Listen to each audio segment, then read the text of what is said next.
People are fed up with the fag, both on the federal level and on the local level.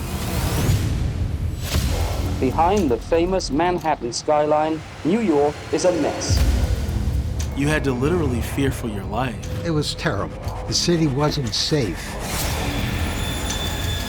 There was a lot of crime. There was a lot of graffiti. 500,000 serious crimes reported: murders, rapes, robberies, burglaries, car thefts. It was just bedlam. In the 70s, the consensus view was that schools didn't make a difference. 1.2 million people on welfare. It was a great sense that the city cannot work. It can't be governed. It can't function. It's going up in flames from crime. Kids aren't learning. The schools are crumbling. And I'm saying to myself, like, wow, how did we get here? The early 90s was an exciting period because people are fed up with the fag, both on the federal level and on the local level. People are open-minded, they're willing to talk to each other across the aisle.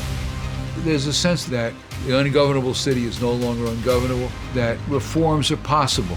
The city could be made safer, be made better, to take back the streets of New York. And by focusing on the small things, we disrupted bigger things from happening.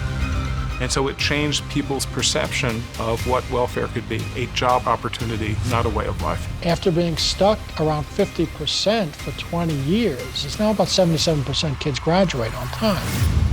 We had 20 years of Giuliani and Bloomberg, and the crowning glory of what we got out of those 20 years was that the streets were no longer disorderly.